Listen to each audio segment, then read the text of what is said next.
यह है कि उत्तर में बाढ़ है, दक्षिण में सुखाड़ है, बाकी जो बचा नरसंहार है, यही बिहार है। यह कि लागल लागल सजन धक्का सलम कलकत्ता चली। अब कितना कि तू सिंह मारती गैसी, मैं कोने में दुबका बैल प्रिय, मैं पीपल सा सीधा साधा, तुम उस पे लटकी चुड़ैल। I would request Mr. Akshay Kumar Jha to brief in 2 minutes. Thank you speaker ma'am.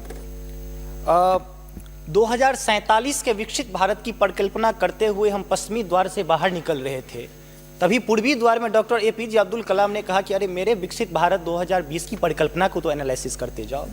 माननीय महोदय, मैं कहना चाहूँगा कि 2047 में विकसित भारत बाद में बना लीजिएगा, पहले APJ अब्दुल कलाम के सपनों का 2020 का भारत कहाँ गया उसको तो एक बार एनालिसिस कर लीजिए।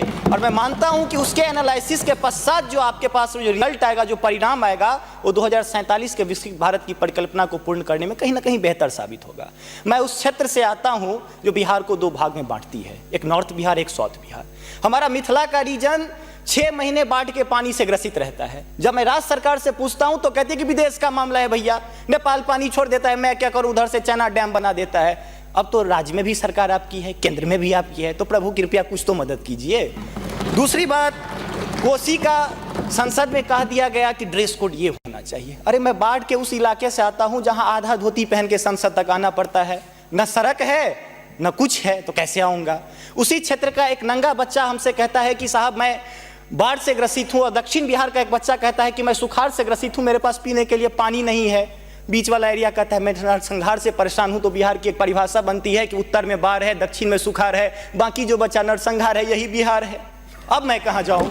तीसरी बात में आता हूं कि आपने तो राम जी को अयोध्या में लाकर स्थापित कर दिया, जरा उनके ससुराल मिथिला पर भी ध्यान दीजिए। माँ सीता कब कब अग्नि परीक्षा देगी, उनके पुत्र हम कब कब अग्नि परीक्षा देते रहेंगे, हम पर भी तो थोड़ा ध्यान दीजिए प्रभु।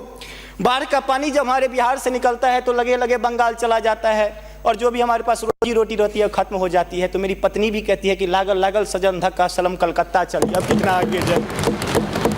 आगे आते हैं, और पर्यटन की पर्याप्त संभावना है। एक बार आप कृपा करके देखिए, पर्यटन मंत्री बैठे हुए हैं। अब ताजमहल मुमताज महल की याद में बना, आपने उसको 7वां अजूबा में शामिल कर दिया। अरे हमारे यहाँ गया में दशरथ मांझी छेनी लेके पूरा पहाड़ तोड़ दिए, इससे बड़ी और क्या बात हो सकती है। उसको पर्यटन के लिए रखिए। और ये जो भूखमरी, बेरोजगारी और शिक्षित राज्य की जो हम पर वो जो पीठ पर धो रहे हैं, वो हमको इसी तरह की कविता याद दिलाती है कि तू सिंह मारती गैसी, मैं कोने में दुबका बैल प्रिय, मैं पीपल सा सीधा साधा, तुम उस पे लटकी चुड़ैल प्रिय। तो ये अशिक्षा, बेरोजगारी हम पर चुड़ैल की तरह लटकी है।